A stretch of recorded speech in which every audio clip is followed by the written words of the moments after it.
Bu videomuzda gömü ararken karşılaştığımız yılan işaretinden, yani sembolünden ve anlamlarından, aynı zamanda çözümlerinden bahsedeceğiz. Bu izleyeceğimiz videomuz, çok öncelerden gerçek ve yaşanmış olaylardan derlenmiştir. Hem çok eğlenceli hem de bilgilendirici bir videodur. Yılan sembolünü hikayenin içerisindeki yaşananlardan öğreneceksiniz. Dilerim ki çok iyi dinleyip sizler de bu yaşananlardan kendiniz için bir ders çıkarır ve tecrübe kazanırsınız. YouTube kanalımıza hoş geldiniz diyerek videomuza adeta bir hikaye tadında anlatmaya başlıyoruz. İyi seyirler. Sahada gömü ararken gördüğümüz yılan işaretlerinin sırrı, anlamları ve çözümleri. Amasyalı eski usta Korkut dedenin bulduğu yılan işareti. Ben şu anda 77 yaşındayım artık. Ömrümün yarım asrını hazine aramakla geçirdim desem yeridir. Size anlatacağım hayat hikayem, bu işin en gizemli konularından biri olan yılan işaretleri hakkında olacak. Ben Korkut Dede, size yılların bana zorla ve acı bir şekilde öğrettiği bilgileri ve öğrendiğim gerçekleri aktaracağım. Bizim köy Amasya'nın eski yerleşimlerinden biriydi. Dedem Alparslan, Osmanlı'nın son zamanlarında yaşamış, herkes tarafından bilinen ve hatırı sayılan biriydi ve aynı zamanda hazine aramakla da ün salmış biriydi. Benim de zaten kanımda olan bu işe olan merakımdan dolayı ben de kendime göre bilgiliydim tabii. Ama ondan öğrendiklerim, sonradan kendi tecrübelerimle birleşince, yılan işaretlerinin ne kadar derin anlamlar taşıdığını kavradım. Her şey 1965 yılının sonbaharında başladı. O zamanlar 30 yaşındaydım. Dedemin eski bir not defterini karıştırırken, sararmış sayfalar arasında yılan çizimlerini fark ettim. Öyle bir çizmiş ki, sanki gerçek gibiydiler. Yanlarında Osmanlıca notlarda vardı. O an bilmiyordum ama bu defteri bulmam hayatımın dönüm noktası olacaktı. Bunu sonra anladım. Rahmetli dedem, bu işaretlerin Roma döneminden Bizans'a, oradan da Osmanlı'ya kadar uzanan bir geleneğin parçası olduğunu yazmıştı. Yılan işaretleri, hazinelerin en güvenilir bekçileriydi. Kimi zaman bir kayaya oyulmuş, kimi zaman bir mezar taşına işlenmiş, bazen de eski bir yapının duvarında veya zemindeki kayalara yapılmış ve gizlenmiş olarak karşımıza çıkarlardı. Hatta bir defasında ben de çok büyük bir kayanın yanına çöreklenmiş bir yılan görmüştüm. Dedemin notlarında özellikle vurguladığı bir şey vardı. Oğul diyordu. Yılanın başının yönü, kuyruğunun kıvrımı, gövdesinin şekli, dilinin konumu ve şekli hepsi bir anlam taşır. Ama en önemlisi bu işaretleri doğru okuyabilmektir. Yanlış okumak ve yorumlamak seni hazineden uzaklaştırır, doğru okuma ise hazinenin ta kendisine götürür. O günden sonra yılan işaretlerini araştırmaya başladım. Eski ustalarla görüştüm, tarihi kitapları inceledim. Her yılan işaretinin farklı bir hikayesi, farklı bir anlamı olduğunu öğrendim.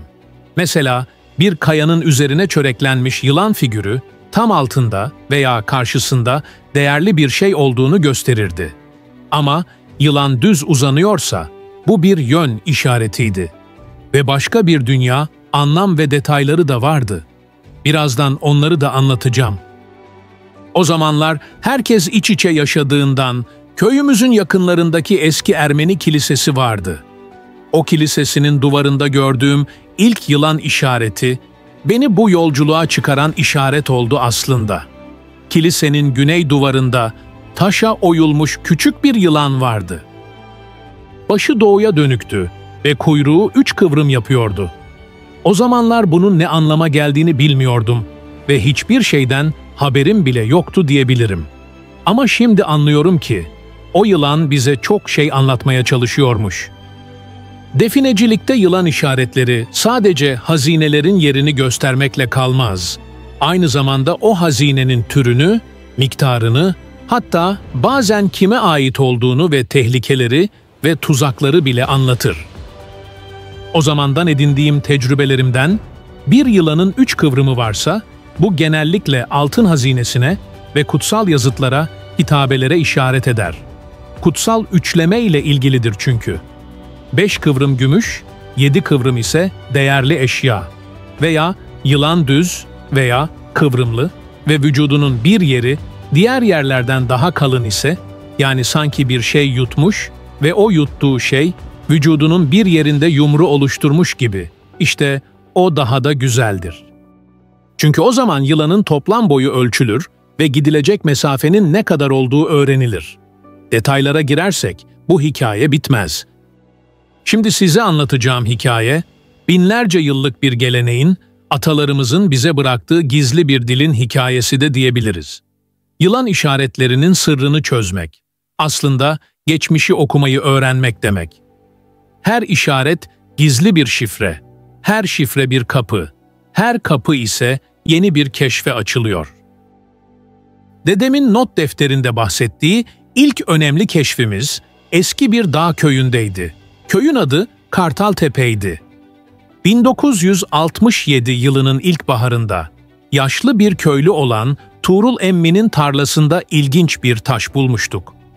Taşın üzerinde son derece özenle işlenmiş, sanki gerçek gibi duran bir yılan kabartması vardı. Tuğrul Emmi bu taşın dedelerinden kalma olduğunu söylüyordu. Yılanın başı batıya dönüktü ve gövdesi 8 kez kıvrılıyordu. O zamanlar yanımda çalışan Alp Usta'dan öğrendiğime göre 8 kıvrımlı yılan işareti genellikle büyük bir hazineye işaret ederdi. Ama asıl önemli olan yılanın ağzında tuttuğu küçük daire şekliydi. Ve kıvrımı ne kadar çok ise yol o kadar uzun ve bir o kadar da tehlikeli, aynı zamanda tamamlayıcı farklı işaretlerinde habercisiydi. Yılanın ağzındaki yuvarlak o daire gibi nesne için bu daire derdi Alp Usta. Hazineyi koyanların kimliğini gösterir derdi. Tam bir daire ise bu Bizanslıların işaretidir. Eğer daire yarım olsaydı bu Roma döneminden kalma bir hazineyi gösterirdi derdi bana. Alp Usta bu bilgileri kendi ustasından, o da kendi ustasından öğrenmiş. Bu bilgiler yüzyıllar boyunca usta-çırak ilişkisiyle aktarılmış. Ama yıllar geçtikçe, medeniyetler değiştikçe, toprak yapısının olduğu coğrafya değiştikçe, işaretlerin şekilleri aynı olsa da anlamsal değişikliklerinde olabildiğini söylerdi. O gün Tuğrul Emmi'nin tarlasında başlayan araştırmamız bizi inanılmaz bir keşfe götürdü. Yılanın gösterdiği yönde yaklaşık 3 metre derinlikte Bizans döneminden kalma bir mahzen bulduk. İçinde değerli eşyalar yoktu ama mahzenin duvarlarında gördüğümüz diğer işaretler bize yeni kapılar açtı diyebilirim. Çünkü mahzenin duvarlarında gördüğümüz o yılan işaretleri bir tür yol haritası gibiydi. Her biri farklı yönleri gösteriyor, farklı mesajlar veriyordu. Bazıları tehlikeyi işaret ederken, bazıları güvenli yolu gösteriyordu sanki. Mesela, duvarda gördüğümüz bir yılan işareti başı yukarı bakacak şekilde dikey duruyordu. Bu, yukarıda bir tehlike olduğunu gösteriyor diye düşündük o anda. O mahzende öğrendiğim en önemli şey, yılan işaretlerinin sadece hazine yerini göstermekle kalmayıp, aynı zamanda bizleri korumak için de kullanıldığıydı. Eski insanlar değerli eşyalarını saklarken çeşitli tuzaklar da kurarlardı. Alp Usta bana her zaman şunu söylerdi. Yılan işaretini okumadan önce çevresindeki diğer işaretlere de dikkat et. Çünkü yılan tek başına bir anlam ifade etmez. Yanındaki diğer sembollerle birlikte bir bütün oluşturur. Bu öğüt daha sonraki yıllarda bana çok yardımcı oldu. Mahzenden çıkarken Tuğrul Emmi'nin gözlerindeki o bilge ifadeyi hiç unutmuyorum. Oğul demişti, bu toprakların altında yatan sadece altın değil, binlerce yıllık bir tarih. O tarihi okuyabilene ne mutlu. Bu sözler benim bu işe bakış açımı tamamen değiştirdi.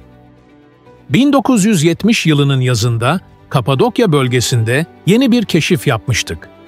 Ürgüp'ün eski yerleşim yerlerinden birinde kayalara oyulmuş bir kilise kalıntısı vardı. Kilisenin girişinde taşa oyulmuş 3 farklı yılan işareti dikkatimizi çekmişti. Bu işaretlerin her biri farklı dönemlerde yapılmıştı çünkü yapılış şekilleri, işlemeleri ve zamansal deformasyonundan belli oluyordu. Demek ki bunların her biri farklı bir hikaye anlatıyordu. Yanımda o zamanlar çıraklık yapan Timur vardı. Genç, hevesli bir delikanlıydı. Ona yılan işaretlerini okumayı öğretirken, ustam Alp'ten öğrendiklerimi aktarıyordum. İlk yılan işareti, kilisenin giriş kapısının hemen üstündeydi. Yılan, S harfi şeklinde kıvrılmıştı ve başı doğuya bakıyordu. "Bak oğul," dedim Timur'a, "bir yılan işaretini okurken önce başının yönüne bakacaksın. Baş hangi yönü gösteriyorsa hazine o yöndedir. Sonra kıvrımlarına bakacaksın. S şeklindeki kıvrım genellikle bir geçidi ya da gizli bir yolu işaret eder." İkinci yılan işareti, birincisinden daha derindeydi. Bu yılan bir daire oluşturacak şekilde kendi kuyruğunu ısırıyordu. Kuyruğunu ısıran yılan, bu işte çok özel bir anlam taşır. Bu işaret, hazinenin tam o noktada olduğunu gösterir. Ama dikkatli olmak gerekir çünkü genellikle en tehlikeli tuzaklar da bu işaretin olduğu yerde bulunur. Üçüncü yılan işareti ise diğerlerinden farklıydı. Yılan düz bir çizgi halinde uzanıyor ve sonunda 3 küçük çatal oluşturuyordu. Bu tür işaretler genellikle Selçuklu döneminden kalmaydı ve 3 farklı hazine noktasını gösterirdi. Her çatal farklı bir hazineye işaret ederdi. O gün Timur'a anlattığım en önemli şey, yılan işaretlerinin tarih içindeki değişimiydi. Roma döneminde yılanlar genellikle basit ve düz çizgiler halinde yapılırdı. Bizans döneminde daha karmaşık ve kıvrımlı hale gelmişti. Selçuklu ve Osmanlı dönemlerinde ise yılan işaretleri daha sembolik anlamlar kazanmıştı. Kilisenin içinde ilerlediğimizde duvarların dibinde küçük oyuklar bulduk. Bu oyukların her birinin yanında minik yılan işaretleri vardı. Bu, bizim işte çok rastlanan bir durumdu. Küçük oyuklar genellikle sahte gömü yerleridir. Asıl hazine, bu oyuklardan uzakta, yılan işaretlerinin gerçekten gösterdiği yerde olur. Ama yine de belli mi olur, sonuçta onları da yapanlar, bizler gibi aklı fikri olan kurnaz insanlardı. Yani şaşırtmacada olur. O gün Kapadokya'daki kilisede geçirdiğimiz saatler, benim için bir dönüm noktası oldu. Çünkü orada farklı dönemlerden kalma yılan işaretlerini bir arada görme şansı bulmuştuk. Bu, bize işaretlerin zaman içinde nasıl değiştiğini, nasıl evrildiğini göstermişti. Akşam olup da kiliseden ayrılırken, Timur'un gözlerinde gördüğüm o merak ışığı bana kendi gençliğimi hatırlattı. Ben de bir zamanlar böyle merakla bakmıştım yılan işaretlerine. 1972 yılının sonbaharında Mardin'in eski yerleşimlerinden birinde ilginç bir keşif yaptık.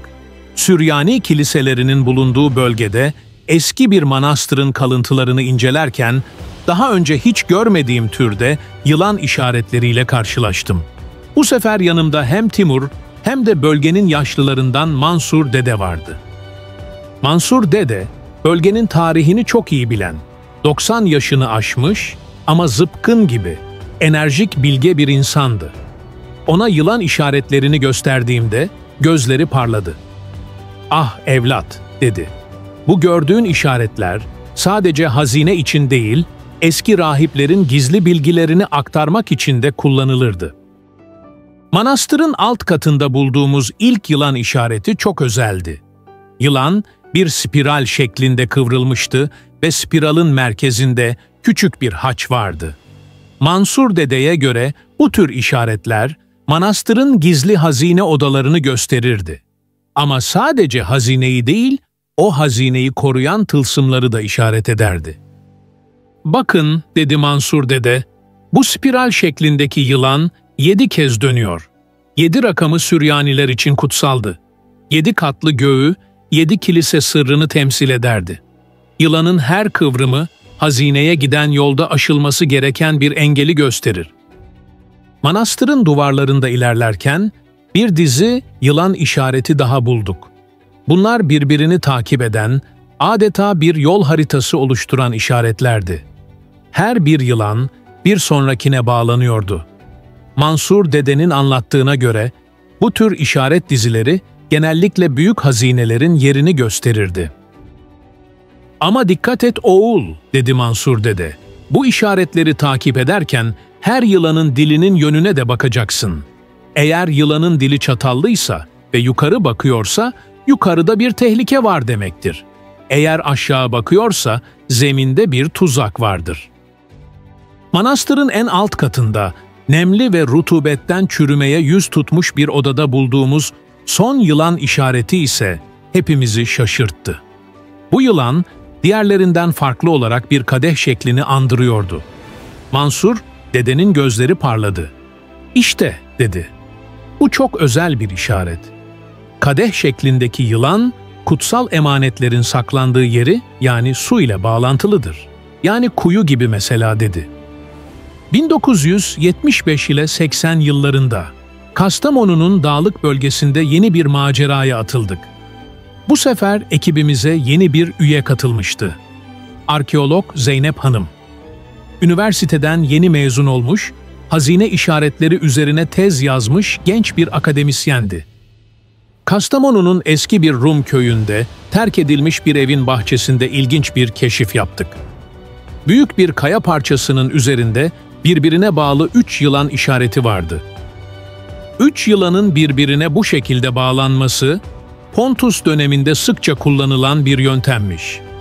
Her yılan farklı bir hazine türünü temsil eder. Altın, gümüş ve değerli eşyalar.